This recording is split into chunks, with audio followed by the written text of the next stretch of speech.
Hi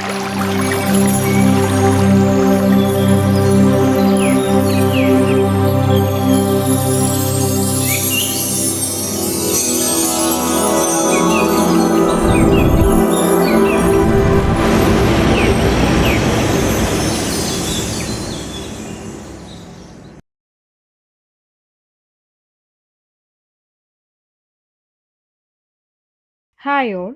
last ക്ലാസ്സിൽ നമ്മൾ complete ചെയ്ത് നിർത്തിയ പോർഷൻസ് എന്ന് പറയുന്നത് 6th മോഡ്യൂളിനകത്ത് അനാലിസിസ് ഓഫ് പ്രീ സ്ട്രെസ്സിങ് ആണ് കംപ്ലീറ്റ് ചെയ്ത് നിർത്തിയത്. അപ്പോൾ അത് അത്രേ ഉണ്ടായിരുന്നുള്ളൂ. അപ്പോൾ മെയിനായിട്ടും ഈ ഒരു മോഡ്യൂളിനകത്തുനിന്ന് ചോദിക്കാനുള്ള ചാൻസ് ഉള്ള ക്വസ്റ്റ്യൻസ് എന്ന് പറയുന്നത് ഒന്ന് അനാലിസിസ് ചോദിക്കാം. അനാലിസിസ് ചോദിച്ചു കഴിഞ്ഞാൽ അതിൻ്റെ ഓപ്ഷനായിട്ട് ചോദിക്കാൻ പറ്റുന്ന വേറൊരു ടൈപ്പാണ് പ്രീ സ്ട്രെസ്സിങ് ലോസസ് എന്ന് പറയുന്നത്. ഈ രണ്ട് ഇമ്പോർട്ടൻറ്റ് പോർഷൻസ് ആണ് 6th മോഡ്യൂളിനകത്തുള്ളത്. നമുക്ക് സ്കോർ ചെയ്യാൻ പറ്റുന്നത് ഒന്നുകിൽ അനാലിസിസ് ഓഫ് പ്രീ സ്ട്രെസ്സിങ് ചോദിക്കാം, അതല്ല എന്നുണ്ടെങ്കിൽ അതിനോട് ഓർ ക്വസ്റ്റ്യൻ ആയിട്ട് പ്രീ സ്ട്രെസ് ലോസ് ചോദിക്കും. കാരണം നമുക്കറിയാം 5th 6th മോഡ്യൂളും കൂടിയാണ് ഓർ ക്വസ്റ്റ്യൻ ആയിട്ട് വരുന്നത്. അപ്പം 5th മോഡ്യൂൾ എന്ന് പറയുന്നത് വാട്ടർ ടാങ്കിന്റെ ഡിസൈൻ ആണ്. വാട്ടർ ടാങ്കിന്റെ ഡിസൈനിന്റെ കൂടെയാണ് 6th മോഡ്യൂളിനകത്ത് വരുന്നത്. അപ്പോൾ ഒന്നുകിൽ ഇതിനകത്ത് ഏതെങ്കിലും രണ്ടെണ്ണം ചോദിക്കാം. ഓക്കെ, അല്ലെങ്കിൽ തിയറി വൈസ് വേണമെന്നുണ്ടെങ്കിൽ ഈ രണ്ട് പോർഷൻ്റെ തിയറി വൈസ് വേണമെങ്കിലും ചോദിക്കാം. ഇപ്പം ഈ പ്രീ സ്ട്രെസ് എന്ന് പറയുന്ന ആ 6th മോഡ്യൂള് നമുക്ക് അനാലിസിസ് ഉണ്ട്. അപ്പം ഇതിനെ ബേസ് ചെയ്തിട്ട് പ്രീ സ്ട്രെസ് എന്താണ്, പ്രീ സ്ട്രെസ്സിങ്ങിൻ്റെ യൂസ് ചെയ്യുന്ന മെറ്റീരിയൽസ് എന്താണ്, അല്ലെങ്കിൽ പ്രീ സ്ട്രെസ്സിങ് എക്യുപ്മെന്റ്സ് എന്തൊക്കെയാണ് എന്നുള്ള കാര്യങ്ങളൊക്കെ ഡീറ്റെയിൽ ആയിട്ട് നമുക്ക് കോഡ് പ്രൊവൈഡ് ചെയ്തിട്ടുണ്ട്. നമുക്ക് ആ കോഡ് വലിയ ആപ്ലിക്കേഷൻ ഒന്നും ഇല്ല. അതിനകത്ത് ആകെപ്പാടെ കൂടുതലായിട്ട് നോക്കേണ്ട എന്തൊക്കെ മെറ്റീരിയൽസ് പ്രീ സ്ട്രെസ്സിന് യൂസ് ചെയ്യാം അതൊക്കെ ആ കോഡിനകത്ത് കൊടുത്തിട്ടുണ്ട്. പിന്നെ അതേപോലെ തന്നെ കോഡ് നമുക്ക് യൂസ് ചെയ്യാൻ പറ്റുന്നത് ഈ പ്രീ സ്ട്രെസ്സിങ് ലോസ് എന്ന് പറയുന്ന ഒരു ടോപ്പിക്കിന് വേണ്ടിയിട്ടാണ്. കാരണം പ്രീ സ്ട്രെസ്സിങ് ലോസ് നമ്മൾ കാണാതെ പഠിച്ചു പോകേണ്ട ആവശ്യമേ ഇല്ല, നമുക്കതിൻ്റെ ആവശ്യമേ ഇല്ല. അതെല്ലാം കോഡിനകത്ത് പ്രൊവൈഡ് ചെയ്തിട്ടുണ്ട്. കോഡ് എക്സാമിന് അലൗഡും ആണ്. സോ അതുകൊണ്ട് അത് കാണാതെ പഠിക്കേണ്ട ആവശ്യമില്ല. കോഡ് ഏതാന്ന് വെച്ച് കഴിഞ്ഞാൽ IS 1343 2012 ഇതാണ് കോഡ്. ഇത് പ്രീ സ്ട്രെസ്സിങ്ങിന്റെ കോഡാണ്. IS 1343 2012 എന്ന് പറയുന്നതാണ് കോഡ്. അപ്പം അതിനകത്ത് പ്രീ സ്ട്രെസ്സിങ്ങിന്റെ ഫുൾ കാര്യങ്ങളും ഉണ്ട്. ആ കോഡ് നിങ്ങൾക്ക് പരിശോധിച്ചാൽ മതി. ഫുൾ പ്രീ സ്ട്രെസ്സിങ്ങിന്റെ ഡീറ്റെയിൽസ് മാത്രമാണ് ഉള്ളത്. ഇപ്പം നമ്മളിപ്പോൾ പഠിക്കാൻ പോകുന്ന പ്രീ സ്ട്രെസ്സിങ് ലോസ് എന്ന് പറയുന്ന കാര്യങ്ങൾ അതിനകത്തുണ്ട്.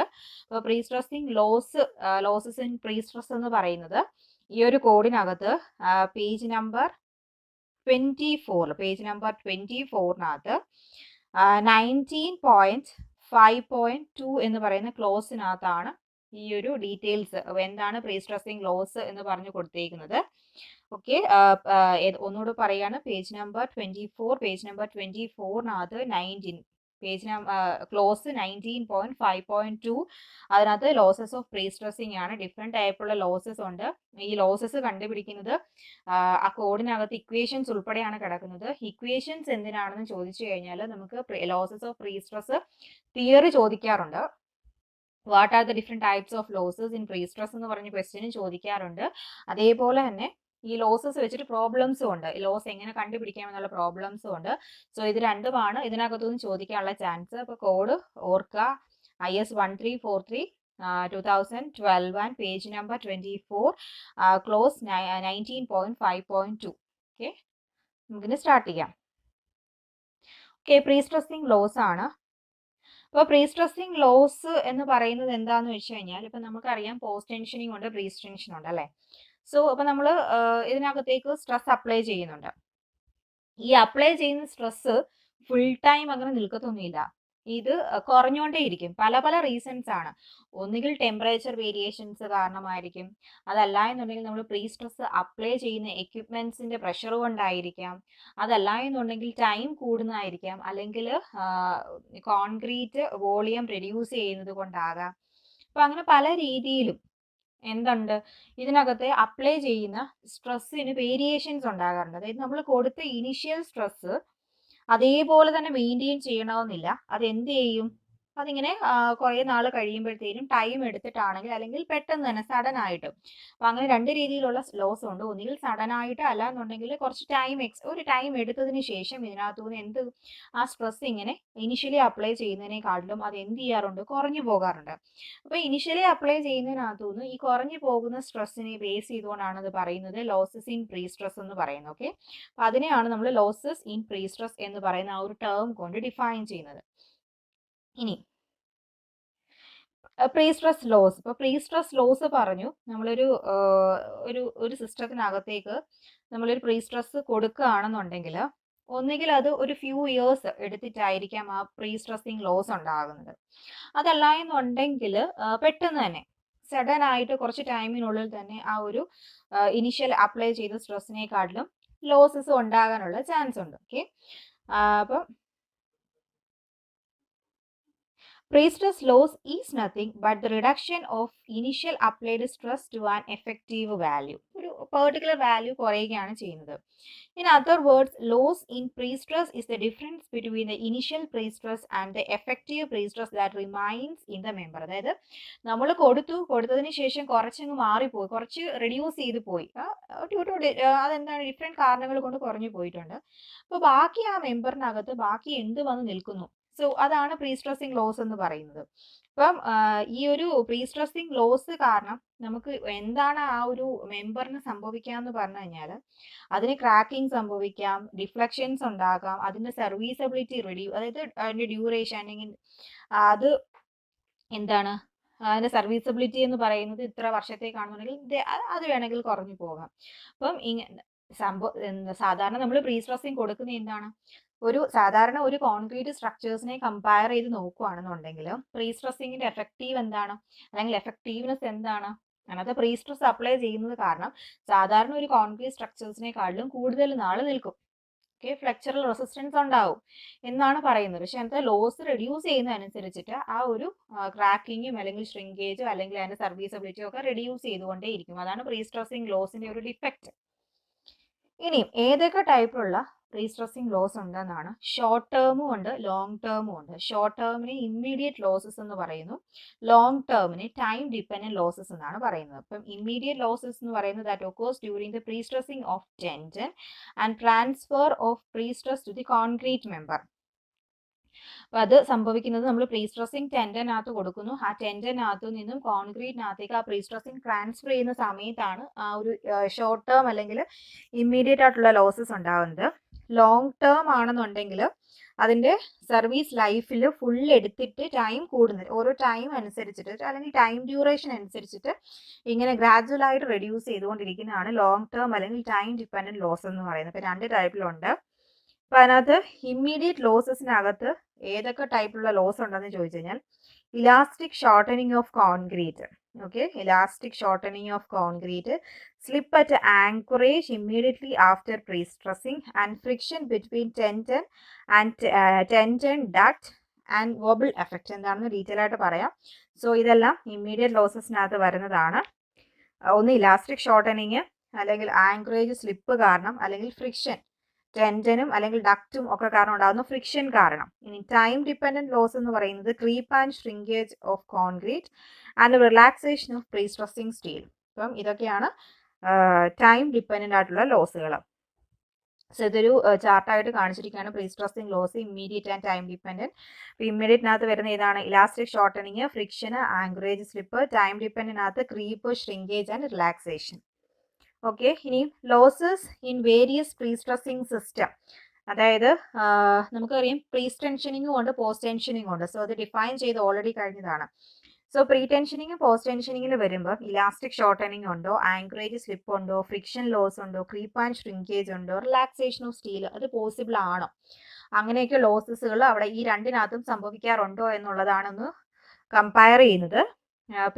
പ്രീ ടെൻഷനിങ് ആണെന്നുണ്ടെങ്കിൽ ഇലാസ്റ്റിക് ഷോർട്ടനിങ് ഉണ്ട്. ഓക്കെ, പോസ്റ്റ് ടെൻഷനിങ് ആണെന്നുണ്ടെങ്കിൽ ഇലാസ്റ്റിക് ഷോർട്ടനിങ്ങിന്റെ എഫക്റ്റ് കുറവാണ്. ഓക്കെ, അപ്പം ഇത് എപ്പോഴാണ് ഓർത്തിരിക്കേണ്ടതെന്ന് പറഞ്ഞു കഴിഞ്ഞാൽ ചില ക്വസ്റ്റ്യൻ പേപ്പറിൽ പ്രീ ടെൻഷനിങ് ആണ് അല്ലെങ്കിൽ പോസ്റ്റ് ടെൻഷനിങ് എന്നാണ് എടുത്തു പറയും.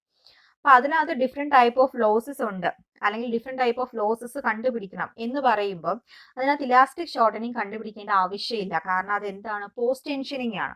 സോ പോസ്റ്റ് ടെൻഷനിങ്ങിന്റെ കേസിൽ ഇലാസ്റ്റിക് ഷോർട്ടനിങ് എന്ന് പറയുന്നതിന് നമുക്ക് റെഡ്യൂസ്, അതെന്താ നമുക്ക് ക്യാൻസൽ ചെയ്ത് കളയാം. കാരണം അതിനകത്ത് എല്ലാ ടെൻഡൻസും സൈമൾട്ടേനിയസ് ആയിട്ട് നമ്മൾ പ്രീ സ്ട്രെസ് ചെയ്യുന്നത് കൊണ്ട് അതിനകത്ത് ഇലാസ്റ്റിക് ഷോർട്ടനിങ് എന്ന് പറയുന്ന ഒരു എഫക്റ്റ് കാണാനുള്ള ചാൻസ് വളരെ കുറവാണ്.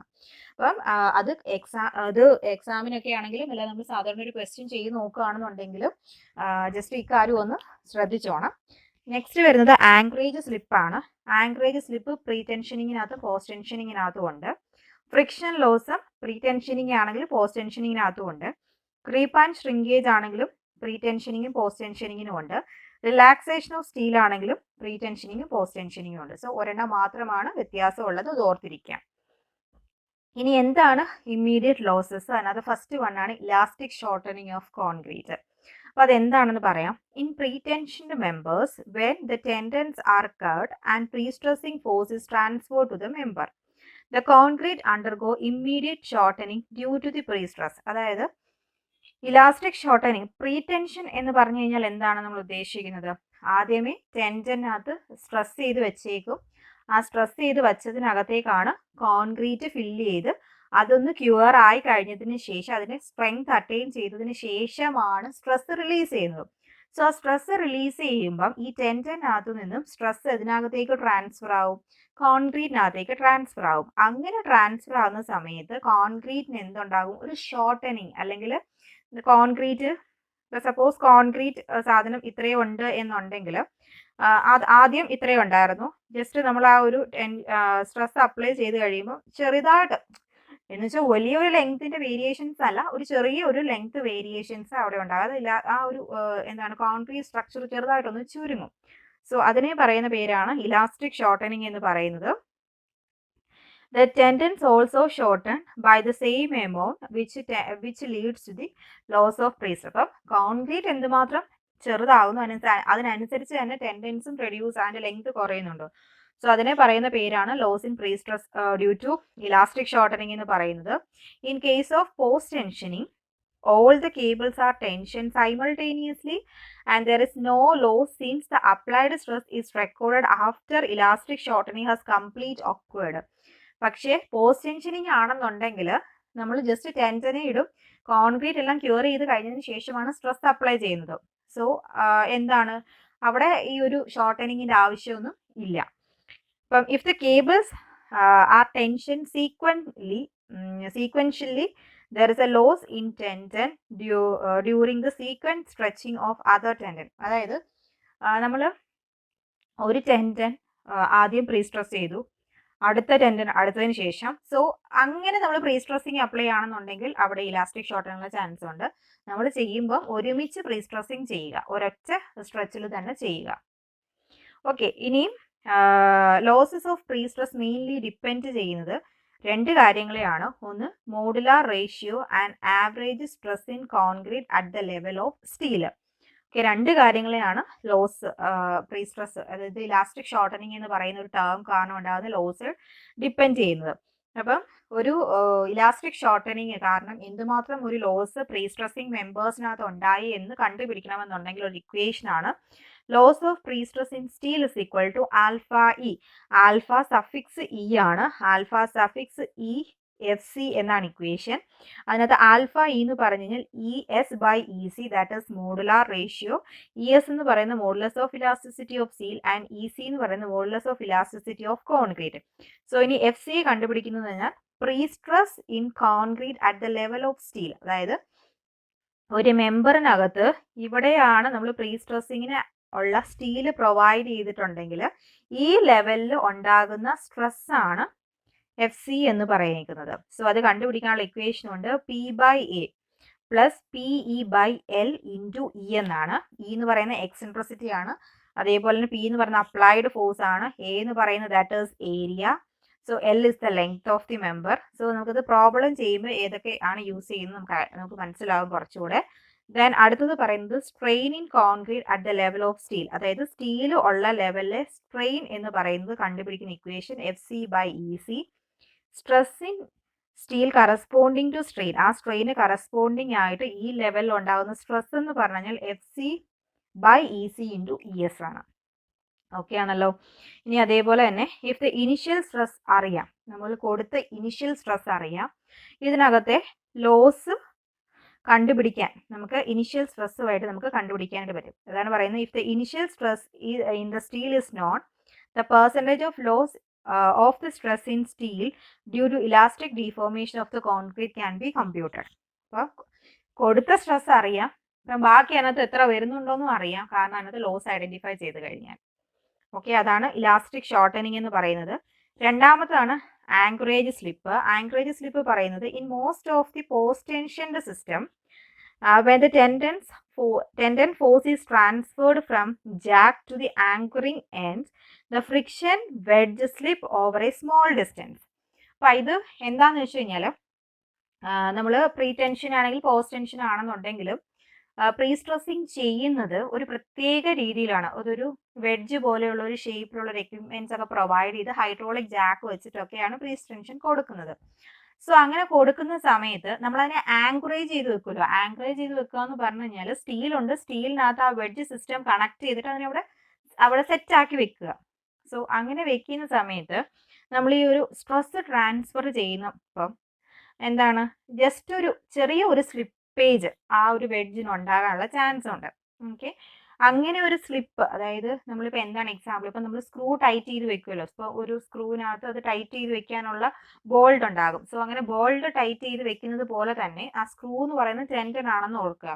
സോ അതിനകത്തേക്കാണ് വെഡ്ജ് ഷേപ്പിൽ വെച്ച് ടൈറ്റ് ചെയ്തത്. അപ്പോൾ അങ്ങനെ നമ്മൾ ഫോഴ്സ് ഇങ്ങനെ ട്രാൻസ്ഫർ ചെയ്യുന്ന സമയത്ത് ആ ഒരു ബോൾട്ടിന് ഒരു ചെറിയ വ്യത്യാസം, അതേപോലെ തന്നെ അതിനകത്തൊരു വെഡ്ജ് ഷേപ്പ് അതിനൊരു ചെറിയ ഒരു വ്യത്യാസം. അപ്പോൾ സോ അങ്ങനെ ചെയ്യുന്നത് കാരണം, അങ്ങനെ ആകുന്നത് കാരണം ലോസസ് ഉണ്ടാകാനുള്ള ചാൻസ് ഉണ്ട്. അപ്പം അടുത്തത് പറയുന്നത് anchorage block also moves before it settle the concrete. അപ്പം നമ്മൾ ആങ്കറേജ് ചെയ്ത് വെക്കുന്ന ആ ഒരു പെർട്ടിക്കുലർ സിസ്റ്റത്തിന് കോൺക്രീറ്റ് സെറ്റ് ആവുന്നതിന് മുന്നേ തന്നെ ഒരു ചെറിയ ഒരു ചേഞ്ച് എന്ന് പറഞ്ഞാൽ ഒരുപാട് ചേഞ്ച് ഒന്നുമല്ല, നമ്മൾ ഈ ഒരു സ്ട്രെസ് അപ്ലൈ ചെയ്യുന്നത് കാരണം ഉണ്ടാകുന്ന ഒരു ചെറിയ ഒരു മൂവ്മെന്റ് ആണ് ഉണ്ടാകുന്നത്. സോ അങ്ങനെയും ലോസുകൾ നമ്മൾ കൊടുക്കുന്ന സ്ട്രെസ് കംപ്ലീറ്റ് ആയിട്ട് അതിനകത്തേക്ക് ട്രാൻസ്ഫർ ആകില്ല എന്നുള്ളതാണ് പറയുന്നത്. ഇങ്ങനെയും ലോസസുകൾ ഉണ്ടാകാം എന്നാണ് പറയുന്നത്. The losses of pre-stress is due to the consequent reduction in the length of the tendon. അത് കാരണം ടെൻഡന്റെ ലെങ്തിന് ചേഞ്ച് ഉണ്ടാകുന്നുണ്ട്. Okay, certain quantity of pre-stress is released due to certain quantity of pre-stress is released due to the slip of wire through the anchorages. ഇപ്പോൾ പറയുന്നത് ഈ ഒരു slip കാരണം ഇച്ചിരി quantity of pre stress എന്താണ് ഉണ്ടാവുന്നത്, അത് റിലീസായി പോകാറുണ്ട്. Amount of slip depends upon the type of wedge and stress in the wire. അപ്പോൾ എന്തുമാത്രം വെഡ്ജിന് ചേഞ്ച് ഉണ്ടാകുന്നുണ്ട്, അല്ലെങ്കിൽ എത്രമാത്രം മൂവ് ചെയ്യപ്പെടുന്നുണ്ട്, എത്രമാത്രം സ്ലിപ്പ് അവിടെ ഉണ്ടാകുന്നുള്ളത് ഇറ്റ്സ് ഡിപ്പെൻഡ്സ് അപ്പോൺ നമ്മൾ അപ്ലൈ ചെയ്യുന്ന സ്ട്രെസ്സും അതേപോലെ നമ്മൾ യൂസ് ചെയ്യുന്ന ആ ഒരു ഷേപ്പ് ഓഫ് വെഡ്ജിനും കറസ്പോണ്ടിങ് ആയിട്ടായിരിക്കും. അപ്പം ഈ ഒരു ലോസ് കാരണം ആ ഒരു ഫുൾ സ്ട്രക്ചർ അല്ലെങ്കിൽ ഒരു ഫുൾ ടെൻഡൻ ഒരു ഷോർട്ടനിങ് ആണ് ഉണ്ടാകുന്നത്. അപ്പം ഈ ഒരു ലോസ് എന്ന് പറയുന്നത് ഹയർ ആയിരിക്കും. ചെറിയ ഒരു മെമ്പേഴ്സിന് വീണ്ടും അതിന്റെ ലെങ്ത് കുറയല്ലേ. അപ്പോൾ ഒരു ചെറിയ സ്ട്രക്ചേഴ്സ് ചെറിയ മെമ്പറിനാണെന്നുണ്ടെങ്കിൽ ഇതിന് പെർസെൻറ്റേജ് ഓഫ് ലോസ് എന്ന് പറയുന്നത് ഹയർ ആയിരിക്കും. അതേപോലെ തന്നെ ഈ ഒരു ആങ്കറേജ് സ്ലിപ്പ് കാരണം എന്തുമാത്രം ലോസ് ഉണ്ടാകുന്നുണ്ട് എന്ന് കണ്ടുപിടിക്കാൻ വേണ്ടി നമ്മൾ യൂസ് ചെയ്യുന്ന ഇക്വേഷൻ ആണ് P/A is equal to ES into delta by capital L. Delta എന്ന് പറയുന്നത് is a slip of anchorage. L is the length of the cable. നമ്മൾ യൂസ് ചെയ്യുന്ന കേബിളിന്റെ length. A is the cross sectional area of cable. Okay, അപ്പോൾ A ഇവിടെ ശ്രദ്ധിച്ചോണം, is the cross section area of cable. ES is the modulus of elasticity of steel. P is the pre-stressing force in the cable. അപ്പം എന്തൊക്കെയാണ് നമ്മൾ use ചെയ്യേണ്ട parameters എന്നുള്ളത് ഇക്വേഷനോടൊപ്പം തന്നെ കൊടുത്തിട്ടുണ്ട്. സോ അപ്പം ഡെൽറ്റ ആണ് എന്തുമാത്രം സ്ലിപ്പ് അവിടെ ഉണ്ടായി എന്നുള്ളത് ഐഡന്റിഫൈ ചെയ്യാൻ വേണ്ടി നമ്മൾ എടുക്കുന്ന പാരാമീറ്റർ. നെക്സ്റ്റ് എന്ന് പറയുന്നത് ഫ്രിക്ഷണൽ ലോസ് ആണ്. In post tension members tendons are housed in a duct or sheath. അപ്പം നമുക്കറിയാം പോസ്റ്റ് ടെൻഷൻ മെമ്പേഴ്സിനകത്തെല്ലാം ഒരു ഡക്റ്റിനകത്തൂടെയാണ് ഈ പ്രീ സ്ട്രെസ്സിങ് വയേഴ്സുകളെ ഇട്ടേക്കുന്നത് എന്നാണ് പറഞ്ഞേക്കുന്നത്. സോ അപ്പം ഇങ്ങനെ ആ ഒരു പ്രീ സ്ട്രെസ്സിങ് വയേഴ്സിനെ നമ്മൾ ഇതിനകത്തൂടെ ഇടുന്ന സമയത്ത് ഈ ഒരു കേബിള്, ഓക്കെ, ഇപ്പോൾ ഇവിടെ ഒരു എക്സാമ്പിൾ ഉണ്ട്. അപ്പം ഈ ഒരു കേബിൾ ആണെന്നുണ്ടെങ്കിൽ സ്ട്രെയിറ്റ് ആയിട്ട് പിടിച്ചിരിക്കുകയാണെന്ന് വിചാരിക്കുക. അപ്പം സ്ട്രെയിറ്റ് ആയിട്ട് ഇട്ടേക്കാണ്, അത് കറക്റ്റ് ടൈറ്റൻ ആയിട്ട് ഇരിക്കുകയാണ്. അതായത് കറക്റ്റ് ടൈറ്റൻ ആയിട്ട് ഇരിക്കുകയാണെന്നുണ്ടെങ്കിൽ ഇവിടെ ഉണ്ടാകുന്ന ലോസ്, ഫ്രിക്ഷണൽ ലോസ് എന്ന് പറഞ്ഞു കഴിഞ്ഞാൽ ഇപ്പം ഇങ്ങനെ ടൈറ്റ് ആയിട്ട് പിടിച്ചാലും ചെറിയ ചെറിയ കേർവ്സുകൾ അല്ലെങ്കിൽ ചെറിയ ചെറിയ എന്താണ് ആ ഒരു സ്ട്രെയിറ്റ്നെസ്സിനകത്തുള്ള ഒരു ഡിഫക്റ്റ് ഉണ്ടാവും. സോ അത് കാരണമാണ് എന്താണ് പോസ്റ്റ് ടെൻഷൻ മെമ്പേഴ്സിനകത്ത് ഉണ്ടാകാനുള്ള ചാൻസ് കൂടുതൽ. അതാണ് പറയുന്നത് ലീനിയർ ആയിട്ടാണ് കേബിളിന്റെ പ്രൊഫൈൽ എന്നുണ്ടെങ്കിൽ ഈ ലോസ് ഉണ്ടാകാനുള്ള chance due to the straightening or stretching of cable called wobble effect. Wobble effect എന്ന് പറയുന്നത് നമ്മളിങ്ങനെ കറക്റ്റായിട്ട് അതിനെ സ്ട്രെയിറ്റൻ ചെയ്ത് പിടിക്കുമ്പോൾ അതിനകത്ത് ഉണ്ടാകുന്ന ചെറിയ വളവുകൾ, ഓക്കെ, അത് ടൈറ്റ് ആയിട്ട് പിടിക്കുമ്പോൾ അത് കാരണമാണ് ലോസ് ഉണ്ടാകാനുള്ള ചാൻസ്. പക്ഷേ നമ്മൾ ഇവിടെ യൂസ് ചെയ്യുന്നത് സ്ട്രെയിറ്റ് ആയിട്ടുള്ള കേബിൾ അല്ല, കുറച്ച് കർവ്ഡ് ആയിട്ടുള്ള കേബിൾസ് ആണെന്നുണ്ടെങ്കിൽ ഈ കർവ്ഡ് ആയിട്ടുള്ള കേബിൾസ് എന്ത് സംഭവിക്കും, അതൊരു ഡക്റ്റിനകത്തൂടെയാണ് പാസ് ചെയ്യുന്നത്. സോ ആ ഡക്റ്റും കേബിളും തമ്മിൽ ഒരു ഫ്രിക്ഷണൽ റെസിസ്റ്റൻസ് ഉണ്ട്, അല്ലെങ്കിൽ ഒരു ഫ്രിക്ഷൻ ഉണ്ടാകും. ആ ഫ്രിക്ഷൻ കാരണമായിരിക്കും എന്തുണ്ടാകുന്നത്, ഈ ലോസസ് ഉണ്ടാക്കാനുള്ള ചാൻസ് ഉണ്ടാകുന്നത്. ഓക്കെ ആണല്ലോ. അപ്പോൾ ഇവിടെ post tension members friction is generated due to the curvature of the tendon and the vertical component of the prestressing force. Okay, അപ്പം ഇവിടെ ഈ ഫ്രിക്ഷൻ കാരണം എന്തുമാത്രം ലോസസ് ഉണ്ടാകുന്നുണ്ട് എന്നുള്ളത് കണ്ടുപിടിക്കാനുള്ള ഒരു ഇക്വേഷൻ ആണ് പറയാനായിട്ട് പോകുന്നത്. സോ അപ്പോൾ അതിനകത്ത് ഈ ഒരു ഫിഗർ അറിയണം. അപ്പോൾ ഈ ഒരു ഫിഗറിനകത്ത് ഇവിടെ കൊടുക്കുന്നത് പ്രീസ്ട്രസിങ് ഫോഴ്സ് ആണ്. ഓക്കെ, നമ്മളിപ്പോൾ എന്തുമാത്രം പ്രീസ്ട്രസിങ് അല്ലെങ്കിൽ പ്രീസ്ട്രസിങ് ലോസ് ഉണ്ടെന്ന് കണ്ടുപിടിക്കാൻ പോകുന്നത് at particular distance X from one end and at the centre ആണ്. സോ അവിടെ ഒരു പി എക്സ് എന്ന് പറയുന്ന ഒരു ടേം ഉണ്ട്. ഓക്കെ, ആ പി എക്സ് ആണ്, പി എക്സിനെ പറയുന്നത് it's a magnitude of prestressing force ആണ് പി എക്സ്. ആ പി എക്സ് എന്ന് പറയുന്നത് at a distance X from tensioning end. അപ്പോൾ ഇപ്പോൾ ടെൻഷനിങ്, ഇപ്പോൾ നമ്മൾ കൊടുക്കുന്ന എൻഡിൽ നിന്നും ഒരു എക്സ് ഡിസ്റ്റൻസ് മാറിയിട്ട് ഉള്ള പ്രീസ്ട്രസിങ് ഫോഴ്സിനെയാണ് പി എക്സ് എന്ന് പറഞ്ഞ് എടുത്തേക്കുന്നത്. ദെൻ ഇനി ഇതിന്റെ സെന്ററുമായിട്ട് ഇത് കേബിളാണ്, ഇവിടെയാണ് നമ്മൾ പ്രീസ്ട്രസിങ് കൊടുക്കുന്നത്. ഈ കേബിളിനുണ്ടാകുന്ന ആംഗിളാണ് തീറ്റ എന്ന് പറയുന്നത്. ദെൻ ഇവിടെ നിന്ന് നമ്മളൊരു ഈ ഒരു കർവിന് ടാൻജന്റ് വരയ്ക്കുന്നു. ദെൻ ഇവിടെ നിന്നും ഒരു കർവിന് ടാൻജന്റ് വരയ്ക്കുന്നു. ഓക്കെ, ഈ രണ്ട് ടാൻജന്റുകൾ തമ്മിൽ കൂട്ടിമുട്ടുന്ന ആംഗിളിനെയാണ് ആൽഫ എന്ന് പറഞ്ഞ് എടുത്തേക്കുന്നത്. ക്ലിയർ ആയല്ലോ? ഓക്കെ, അപ്പം ഈ പി എക്സ് അറ്റ് ദ സെന്ററിൽ ഉണ്ടാകുന്ന അല്ലെങ്കിൽ X distance from one end അവിടെ ഉണ്ടാകുന്ന പ്രീസ്ട്രസിങ് ഫോഴ്സിന്റെ ഇക്വേഷൻ എന്ന് പറയുന്നത് P0 into E raise to alpha mu plus K into X എന്ന് പറയുന്നതാണ് ഇക്വേഷൻ. ഇതെല്ലാം ആ കോഡിനകത്തുണ്ട്. സോ പ്രീസ്ട്രസിങ് ഫോഴ്സിൽ നിന്നും ഒരു എക്സ് ഡിസ്റ്റൻസ് മാറിയിട്ട് ഒരു പ്രീസ്ട്രസിങ് ഫോഴ്സ് ഉണ്ട്. ആ പ്രീസ്ട്രസിങ് ഫോഴ്സ് കണ്ടുപിടിക്കുന്ന ഇക്വേഷനാണ് ഇത്. ഇനി ഓക്കെ, ഇനിയിപ്പം ഇത് പോസ്റ്റ് ടെൻഷൻ മെമ്പേഴ്സ് ആണ്. സോ പോസ്റ്റ് ടെൻഷൻ മെമ്പേഴ്സിനകത്ത് ഇപ്പോൾ ഇത് കേബിൾ ആണ്. ഓക്കെ, നമ്മളിപ്പോൾ ഫോഴ്സ് കൊടുത്തു. ഇവിടെ കാണിച്ചിരിക്കുന്നത് variation of prestressing force after stretching. ഇപ്പോൾ സ്ട്രെച്ച് ചെയ്യുന്ന സമയത്ത് ഈ പ്രീസ്ട്രസിങ് ഫോഴ്സ് എന്ന് പറയുന്നത് ഇറ്റ്സ് എ മാക്സിമം. സോ ആ പ്രീസ്ട്രസിങ് ഫോഴ്സ് ഓരോ സ്ഥലത്തെത്തുമ്പോഴും അത് ലീനിയർ ആയിട്ട് ഇങ്ങനെ കുറഞ്ഞുകൊണ്ടേ ഇരിക്കുന്നുണ്ട്. സോ ആ ഒരു ഫിഗറാണ് കാണിച്ചിരിക്കുന്നത്. സോ ഈ ഒരു പി എക്സ് കണ്ടുപിടിക്കുന്ന ഇക്വേഷൻ കുറച്ചുകൂടെ ഡീറ്റെയിൽ ആയിട്ട് ഇവിടെ എക്സ്പ്ലെയിൻ ചെയ്തേക്കുവാണ്. P X is equal to P0 E raise to minus mu alpha plus K into X. അവിടെ P0 എന്ന് പറഞ്ഞാൽ prestressing force prestressing force at the jacking end and mu is the coefficient of friction between cable and the duct, mu എന്ന് പറയുന്നത്. Then alpha എന്ന് പറഞ്ഞാൽ cumulative angle in radian. അപ്പോൾ അവിടെ ഓർത്തോണം, ആൽഫ എന്ന് പറയുന്നത് റേഡിയനകത്തിനുള്ള ആംഗിൾ ആണ്. Cumulative angle in radian through which the tangent to the cable profile has turned between any 2 points under the consideration. അപ്പോൾ അത് ആൽഫ ഓൾറെഡി എന്താണെന്ന് നമ്മൾ പറഞ്ഞു, രണ്ട് ടാൻജന്റുകൾ തമ്മിൽ ജോയിൻ ചെയ്യുന്ന ആ ഒരു പൊസിഷൻ ഉണ്ടാകുന്ന ആംഗിളാണ്. കെ എന്ന് പറഞ്ഞു കഴിഞ്ഞാൽ is A friction കോഎഫിഷ്യൻ. Okay, then ഇവിടെ തീറ്റ എന്ന് പറയുന്നത് slope at the end section കണ്ടുപിടിക്കുന്ന theta is equal to 4EI/L ആണ്. ആൻഡ് ആൽഫ എന്ന് പറഞ്ഞാൽ 2 തീറ്റ എന്നുമാണ്. ഓക്കെ, ആൽഫ എന്ന് പറയുന്നത് എന്താണ്, 2 തീറ്റ എന്നുമാണ്. ഈ തീറ്റയും ആൽഫയും ഒക്കെ നമുക്ക് പ്രോബ്ലം ചെയ്യേണ്ടതായിട്ട് ആവശ്യമുണ്ട്. അപ്പോൾ ഓർത്തിരുന്നോണം, തീറ്റ എന്ന് പറഞ്ഞു കഴിഞ്ഞാൽ 4EI/L ആണ് ഇക്വേഷൻ. ദെൻ ആൽഫ എന്ന് പറഞ്ഞാൽ 2 തീറ്റ എന്ന് പറഞ്ഞൊരു ഇക്വേഷനും ഉണ്ട്. ഓക്കെ, ഇനി മ്യൂ എന്ന് പറയുന്നത് that is the coefficient of friction between cable and duct ആണെന്ന് പറഞ്ഞു. അപ്പോൾ ഇതിന്റെ വാല്യൂ വേരി ചെയ്യുന്നത് 0.25 to 0.55 ആണ്. ഓക്കെ, ഇതെല്ലാം ആ കോഡിനകത്ത് കിടക്കുന്ന വാല്യൂ ആണ്. ദെൻ കെ എന്ന് പറഞ്ഞാൽ that is the friction coefficient of wave effect. Friction coefficient ആണ് കെ എന്ന് പറഞ്ഞാൽ കെയുടെ value 15 into 10 raised to minus 4 to 50 into 10 raised to minus 4. That is 50 into 10 raised to minus 4. 15 ഉം 50 ആണ്. Then ഇയുടെ വാല്യൂ എന്ന് പറയുന്നത് 2.7183. ഓക്കെ, അപ്പം ഇതിനകത്ത് സബ്സ്റ്റിറ്റ്യൂട്ട് ചെയ്യേണ്ട വാല്യൂസിനെ പറ്റിയിട്ടാണ് പറഞ്ഞേക്കുന്നത്. മ്യൂവിന്റെ വാല്യൂ പറഞ്ഞു, ദെൻ പിന്നെന്താണ് ഇയുടെ വാല്യൂ പറഞ്ഞു, ദെൻ കെയുടെ വാല്യൂ പറഞ്ഞു, ദെൻ പിന്നെ അടുത്ത് എന്താണ് പറഞ്ഞേക്കുന്നത് ഇയുടെ വാല്യൂ പറഞ്ഞിട്ടുണ്ട്. അപ്പോൾ ഇവിടെ സബ്സ്റ്റിറ്റ്യൂട്ട് ചെയ്യേണ്ട ഓൾമോസ്റ്റ് എല്ലാ വാല്യൂസിനെയും കാര്യം പറഞ്ഞു. അപ്പോൾ നമ്മൾ ഇക്വേഷൻ അത് സബ്സ്റ്റിറ്റ്യൂട്ട് ചെയ്തത് കണ്ടുപിടിക്കുമ്പോൾ നമ്മൾ ഈ ഇക്വേഷനെ ജസ്റ്റ് ഒന്ന് ചേഞ്ച് ആക്കുന്നുണ്ട്. ചേഞ്ച് ചെയ്യുന്നത് എങ്ങനെയാണ്? Px is equal to P0 into 1 minus mu alpha plus Kx എന്നാക്കി ഇക്വേഷനെ മാറ്റും. കാരണം ആ ഇ റേസ് ടു എന്നുള്ള പവറിനെ എടുത്ത് മാറ്റിയിട്ടാണ് ഇത് ചെയ്യുന്നത്. അപ്പോൾ അതെങ്ങനെ മാറ്റിയെന്നൊന്നും വേണ്ട, ഇക്വേഷൻസ് അറിഞ്ഞിരുന്നാൽ മതി. ആ കോഡിനകത്ത് ഞാൻ പറഞ്ഞ സെയിം കോഡിനകത്ത് ഇത് കിടപ്പുണ്ട്. Losses of prestressing force എന്ന് പറയുന്നത് ഡെൽറ്റ പി എന്നുള്ളതാണ്. അപ്പം ഈ പി എക്സ് എന്ന് പറയുന്നത് എന്താണ്? ഒരു പ്രീ സ്ട്രെസ്സിങ് ഫോഴ്സ് കൊടുക്കുന്നിടത്തുനിന്ന് ഒരു എക്സ് ഡിസ്റ്റൻസ് മാറിയിട്ടുള്ള പ്രീ സ്ട്രെസ്സിങ് ഫോഴ്സ് ആണ്. ഇനിയിപ്പോൾ ഇവിടെ എന്തുമാത്രം പ്രീ സ്ട്രെസ്സിങ് ലോസ് ഉണ്ടായിട്ടുണ്ടെന്നുള്ളതാണ് ഡെൽറ്റ പി എന്ന് പറയുന്നത്.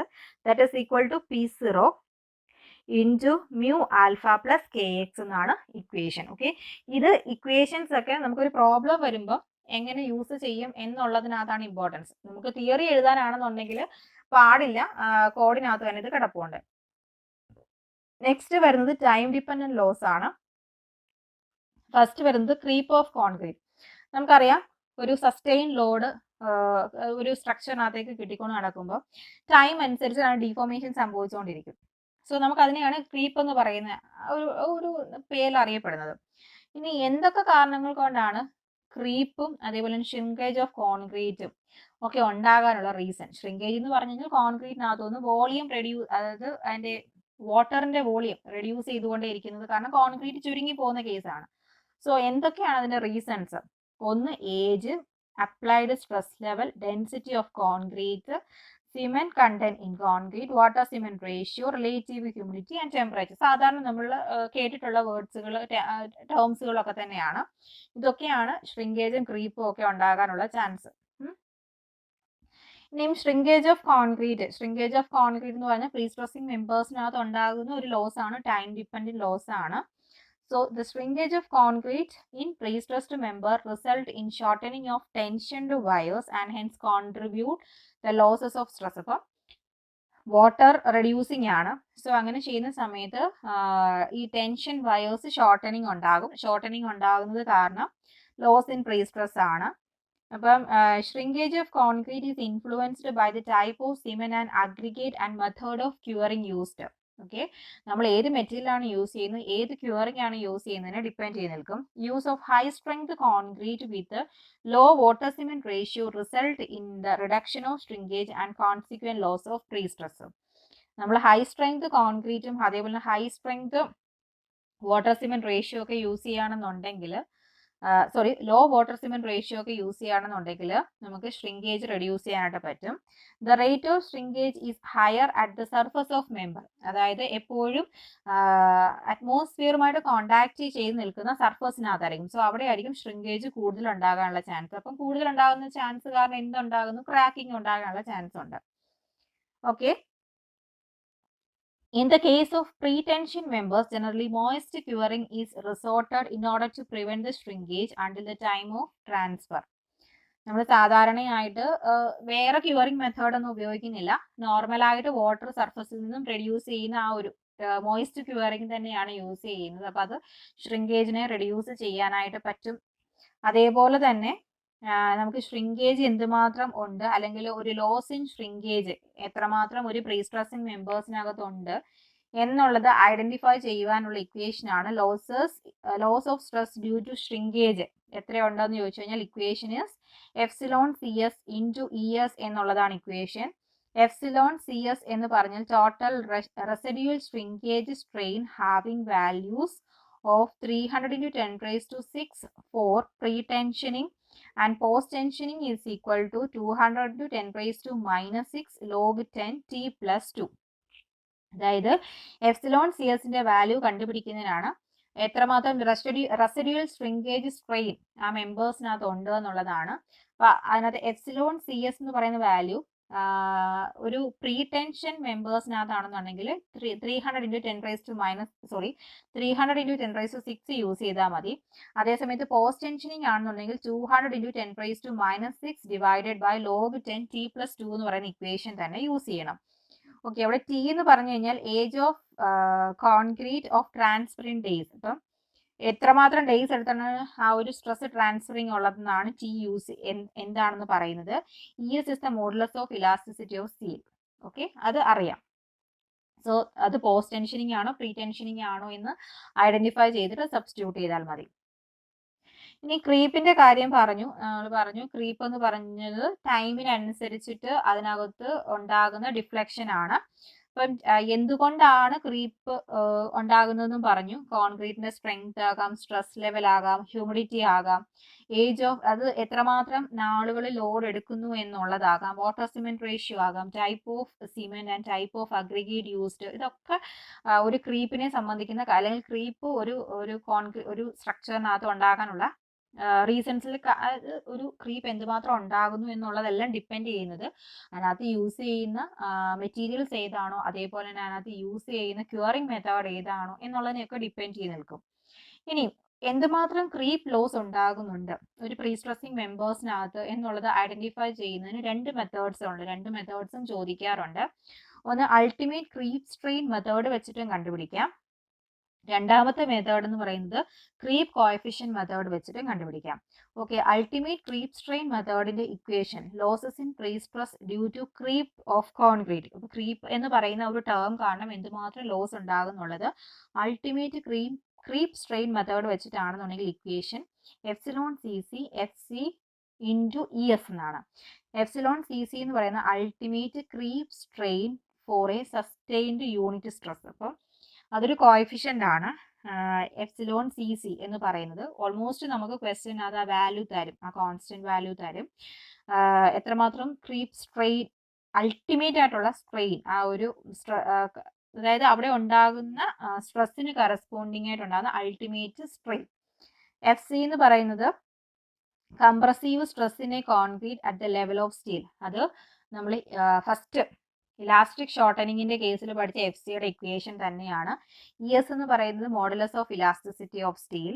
രണ്ടാമത്തെ മെത്തേഡ് എന്ന് പറയുന്നത് ക്രീപ്പ് കോഎഫിഷ്യന്റ് മെത്തേഡ് വെച്ചിട്ടാണെന്നുണ്ടെങ്കിൽ എന്തുമാത്രം ലോസസ് ഉണ്ടാകും എന്നുള്ളത് കണ്ടുപിടിക്കുന്ന equation epsilon C EC 5 into ES എന്നുള്ളതാണ്. അതിനെ ഷോർട്ടൺ ചെയ്ത് വരുമ്പോൾ 5 FC ആൽഫ E എന്ന് വരും. ഓക്കെ, അതിനകത്ത് 5 അല്ലെങ്കിൽ psi ഏതാണെങ്കിലും നമുക്ക് യൂസ് ചെയ്യാം. That is creep coefficient and epsilon C is the creep strain, epsilon E is the elastic strain, alpha E is the modular ratio, FC is the stress in concrete, EC is the modulus of elasticity of concrete, ES is the modulus of elasticity of steel. Then creep coefficient എന്ന് പറയുന്നത് creep strain divided by elastic strain. Okay ആണല്ലോ. Creep coefficient നമുക്ക് directly തന്നിട്ടില്ല. Creep സ്ട്രെയിനും elastic സ്ട്രെയിനും ആണ് തന്നിരിക്കുന്നുണ്ടെങ്കിൽ രണ്ട് divide ചെയ്തിട്ടാണ് അത് substitute ചെയ്യുന്നത്. ഓക്കെ, അപ്പം ഇതാണ് ഇക്വേഷൻ, ലോസസ് കണ്ടുപിടിക്കുന്ന equation epsilon C EC psi and ES multiply ചെയ്താൽ മതി. The magnitude of creep coefficient, okay, psi varies depending upon the humidity, concrete quality, duration of applied loading and age of concrete when loaded. അറിയാവുന്ന terms തന്നെയാണ്. ഹ്യൂമിഡിറ്റിയും കോൺക്രീറ്റിന്റെ ക്വാളിറ്റിയും അതേപോലെ തന്നെ നമ്മൾ എത്രമാത്രം ഇതിനകത്തേക്ക് ലോഡ് ആഡ് ചെയ്യുന്നു, ദെൻ ഇതിനെയൊക്കെ ഡിപ്പെൻഡ് ചെയ്ത് നിൽക്കും സൈഡ് വാല്യൂ എന്ന് പറയുന്നത്. The general value recommended for the creep coefficient എന്ന് പറയുന്നത് ക്രീപ്പ് കോഎഫിഷ്യന്റ് വാല്യൂ വേരി ചെയ്യുന്നത് from 1.5 for the watery situation to 4 for dry condition. അപ്പം 1.5 to 4 വരെ ഇതിന്റെ വാല്യൂ വേരി ചെയ്യാം. Condition with the relative humidity of 35%. അപ്പോൾ ക്വസ്റ്റ്യനകത്ത് ഏകദേശം ആ വാല്യൂ തന്നിട്ടുണ്ടാവും, അല്ലെങ്കിൽ നമുക്ക് 1.5 1.6 എന്നുള്ളത് നമുക്ക് അതിനകത്ത് ഏത് വാല്യൂ വേണമെങ്കിലും നമുക്ക് യൂസ് ചെയ്യാം. അതർവൈസ് ക്വസ്റ്റ്യനകത്ത് ആ വാല്യൂ തന്നിട്ടുണ്ടാകും. നെക്സ്റ്റ് വരുന്നത് റിലാക്സേഷൻ ആണ്. Relaxation is the reduction in the stress with the time constant strain. Okay, relaxation എന്ന് പറയുന്നത് ഒരു പ്രീ സ്ട്രെസ്സിങ് മെമ്പേഴ്സിനകത്ത് സ്ട്രെസ്സിന് റിഡക്ഷൻ ഉണ്ടാകുന്നുണ്ട്, പക്ഷെ അത് ഒരു സ്ട്രെയിൻ, അതൊരു കോൺസ്റ്റന്റ് സ്ട്രെയിന് കറസ്പോണ്ടിങ് ആയിട്ടാണ്. Decrease in the stress is due to the fact that some of the initial elastic strain is transformed into inelastic strain under the constant strain. അതായത് സ്ട്രെസ് കറസ്പോണ്ടിങ് സ്ട്രെയിൻ ഉണ്ടാകുന്നുണ്ട്. അപ്പം elastic strain inelastic strain ആയിട്ട് convert ചെയ്യുന്നത് കാരണം, അല്ലെങ്കിൽ നമുക്ക് പറയാം ടെമ്പറേച്ചറിന്റെ effect വരുന്നത് കാരണം. ഓക്കെ, ടെമ്പറേച്ചറിന്റെ എഫക്റ്റ് വരുന്നത് കാരണം ഉണ്ടാകുന്ന ലോസ് ആണ് ലോസ് ഓഫ് റിലാക്സേഷൻ എന്ന് പറയുന്നത്. അപ്പം ഇവിടെ സ്ട്രെസ് റിഡ്യൂസ് ചെയ്യുന്നത് ഇലാസ്റ്റിക് സ്ട്രെയിൻ ഡെവലപ്മെന്റ് ഉണ്ടാകുന്നത് കാരണമാണ് സ്ട്രെസ് റെഡ്യൂസ് ചെയ്യുന്നത്. അപ്പോൾ സ്ട്രെസ് കുറഞ്ഞു പോകുന്നത്, അല്ലെങ്കിൽ റിലാക്സേഷൻ എന്ന് പറയുന്നത് ടെമ്പറേച്ചർ എഫക്റ്റ് കാരണം ഒരു പ്രീ സ്ട്രെസ്സിങ് മെമ്പേഴ്സിനകത്ത് ഉണ്ടാകുന്ന ഒരു വേരിയേഷൻ, അല്ലെങ്കിൽ സ്ട്രെസ്സിനുണ്ടാകുന്ന റിഡക്ഷൻ ആണ്. ഓക്കെ, അപ്പം എന്തൊക്കെയാണ് റിലാക്സേഷനെ ഡിപ്പെൻഡ് ചെയ്യുന്ന ഫാക്ടേഴ്സ് എന്ന് പറയുമ്പോൾ ടൈം, ഇനീഷ്യൽ സ്ട്രെസ്, ടെമ്പറേച്ചർ ആണ് ടൈപ്പ് ഓഫ് സ്റ്റീൽ. ഇപ്പോൾ ടൈപ്പ് ഓഫ് സ്റ്റീൽ അനുസരിച്ച് ടെമ്പറേച്ചർ വേരിയേഷൻ ഉണ്ടാകും. ടൈപ്പ് ഓഫ് സ്റ്റീൽ അനുസരിച്ചിട്ടായിരിക്കും ഇനീഷ്യൽ സ്ട്രെസ് കൊടുക്കുന്നത്. സോ ആ ടൈം അനുസരിച്ചിട്ടായിരിക്കും എത്രമാത്രം സ്ട്രെസ്സിനെ ട്രാൻസ്ഫർ ചെയ്യാൻ പറ്റും, അല്ലെങ്കിൽ ഓരോ ടൈമിനനുസരിച്ചിട്ടും ഈ ട്രാൻസ്ഫറിങ് റെഡ്യൂസ് ആയിക്കൊണ്ടേ ഇരിക്കുന്നുണ്ടാവും. ഓക്കെ, അപ്പം റിലാക്സേഷൻ എന്ന് പറയുന്നത് ഒരു ലോസ് ആണ് അല്ലേ. അപ്പം relaxation is assumed to mean the loss of pre-stress in the steel under nearly a constant strain at a constant temperature. Okay, and it is similar to creep of concrete. Creep of concrete corresponding ആയിട്ട് വരുന്ന തന്നെ ഒരു loss ആണ് relaxation എന്ന് പറയുന്നത്. Loss due to relaxation varies widely for different steel, and the steel manufacturers based on the test data may supply its magnitudes. This loss is generally of the order of 2 to 8% of initial stress. അപ്പം എന്തുമാത്രം relaxation കാരണം loss ഉണ്ടാകാം എന്നുള്ളത് it depends upon the type of steel. Okay, ആ സ്റ്റീലിന്റെ type അനുസരിച്ച്, അല്ലെങ്കിൽ അത് ഉണ്ടാക്കുന്ന സമയത്ത് തന്നെ, അതിന് മാനുഫാക്ചറിങ് സമയത്ത് തന്നെ എത്ര ടെമ്പറേച്ചറിനെ അതിന് ക്യാരി ചെയ്യാനായിട്ട് പറ്റും, എത്ര ടെമ്പറേച്ചറിൽ അതിന്റെ പ്രീ സ്ട്രെസ്സിങ് ലോസ് അല്ലെങ്കിൽ സ്റ്റാർട്ട് ചെയ്യും, അല്ലെങ്കിൽ എത്ര വരെ താങ്ങാനായിട്ട് പറ്റും എന്നുള്ളതൊക്കെ മാനുഫാക്ചേഴ്സ് അത് ടെസ്റ്റ് ചെയ്ത് കണ്ടുപിടിക്കുന്ന കാര്യമാണ്. സോ അത് അപ്പം തന്നെ അവർ പ്രൊവൈഡ് ചെയ്യാറുണ്ട്. അപ്പോൾ നമ്മളിപ്പോൾ ഒരു ലോസ് കാൽക്കുലേറ്റ് ചെയ്യുന്ന സമയത്താണെങ്കിലും ഇനീഷ്യൽ സ്ട്രെസ്സിന്റെ ഇത്ര പെർസെൻറ്റേജ് ആണ് അതിന്റെ റിലാക്സേഷൻ കാരണം ഉണ്ടാകുന്ന പ്രീ സ്ട്രെസ്സിങ് ലോസ് എന്നുള്ളതാണ് പറയുന്നത്. ഇപ്പോൾ ഇവിടെ പറയുന്നത് 2 to 8% ആയിരിക്കും. ഇപ്പം നമുക്കിപ്പം പ്രോബ്ലം ചെയ്യാൻ നേരത്തെ ക്വസ്റ്റ്യൻ തരുമ്പോൾ പറയും ഇനീഷ്യൽ സ്ട്രെസ്സിന്റെ ഇത്ര പെർസെൻറ്റേജ് ആണ് റിലാക്സേഷൻ കാരണം ഉണ്ടാകുന്ന ലോസ് എന്ന് പറയും. ഇവിടെ അടുത്ത ടേബിൾ കാണിച്ചേക്കുന്നത് ഇനീഷ്യൽ സ്ട്രെസ്സും റിലാക്സേഷൻ സ്ട്രെസ്സും ആണ്. ഇനീഷ്യൽ സ്ട്രെസ് എന്ന് പറയുന്നത് എപ്പോഴും പറഞ്ഞു ടൈപ്പ് ഓഫ് സ്റ്റീലിനെയാണ് ഡിപ്പെൻഡ് ചെയ്യുന്നത്. അപ്പോൾ അതിന്റെ സ്ട്രെങ്ത്തിനെയാണ് ഡിപ്പെൻഡ് ചെയ്യുന്നത്. 0.5 FI ആണെന്നുണ്ടെങ്കിൽ റിലാക്സേഷൻ സ്ട്രെസ് എന്ന് പറയുന്നത് 0 ആയിരിക്കും. 0.6 FI എന്ന് പറയുന്നത് 35 ആയിരിക്കും. 0.7 FI എന്ന് പറയുന്നത് 70യും 0.8 FI എന്ന് പറയുന്നത് 90 ആയിരിക്കും. നമുക്കിതൊക്കെ തിയറി എഴുതാൻ ആവശ്യമായിട്ട് മതി. എത്രയാണ് റിലാക്സേഷൻ സ്ട്രെസ്, അതേപോലെ ഇനീഷ്യൽ സ്ട്രെസ് എത്രയാണ്, അതായത് ലോസ് ഉണ്ടാകുമ്പോഴാണ് ലോസ്, അതായത് ടെമ്പറേച്ചർ കാരണം ഉണ്ടാകുന്ന ലോസിന് കറസ്പോണ്ടിങ് ആയിട്ടുള്ള സ്ട്രെസ് ആണ് റിലാക്സേഷൻ സ്ട്രെസ് എന്ന് പറയുന്നത്. അപ്പം ഓരോ strength steel initial stress 0.5 FI ആണെന്നുണ്ടെങ്കിൽ എത്രയാണ് റിലാക്സേഷൻ സ്ട്രെസ് എന്നുള്ളതാണ് ആ ടേബിളിനകത്ത് ഡിസ്കസ് ചെയ്തേക്കുന്നത്. അപ്പോൾ നമുക്ക് ഇത് കൂടുതലായിട്ടും തിയറി എഴുതാനായിട്ട് ആണ് ആവശ്യമായിട്ടുള്ളത്. ക്വസ്റ്റ്യൻ ചോദിക്കുന്നത് പ്രോബ്ലത്തിന്റെ സമയത്ത് ക്വസ്റ്റ്യൻ ചോദിക്കുന്നത് ഇനിഷ്യൽ സ്ട്രെസ്സിന്റെ ഇത്ര പെർസെൻറ്റേജ് ആണ് റിലാക്സേഷൻ കാരണം ഉണ്ടാകുന്ന ലോസ് എന്നുള്ള രീതിയിലായിരിക്കും പറയുന്നത്. അപ്പോൾ നമ്മളത് കണ്ടുപിടിച്ചാൽ മതി ഡയറക്റ്റ്ലി, ഇതിൻ്റെ ഒന്നും ആവശ്യമില്ല. അപ്പോൾ എന്താണ് റിലാക്സേഷൻ അല്ലെങ്കിൽ റിലാക്സേഷൻ കാരണം ഉണ്ടാകുന്ന ലോസ് എന്താണെന്നുള്ളത് ഐഡന്റിഫൈ ചെയ്യുന്നത് മാത്രമേ ഉള്ളൂ തിയറിക്കകത്തൂടെ. അപ്പം ഇത്രയുമാണ് what are the different type of losses in prestress എന്ന് പറയുന്നത്. സോ ഇത് എക്സാക്ട്ലി നമുക്ക് കാണാതെ പഠിക്കേണ്ട ആവശ്യമൊന്നുമില്ല, ഇത് കോഡിനകത്തുണ്ട്. സോ കോഡ് യൂസ് ചെയ്ത് ആവശ്യമുള്ള കാര്യങ്ങളും ആവശ്യമുള്ള ഇക്വേഷൻസും പാരാമീറ്റേഴ്സും ഒക്കെ യൂസ് ചെയ്യുക.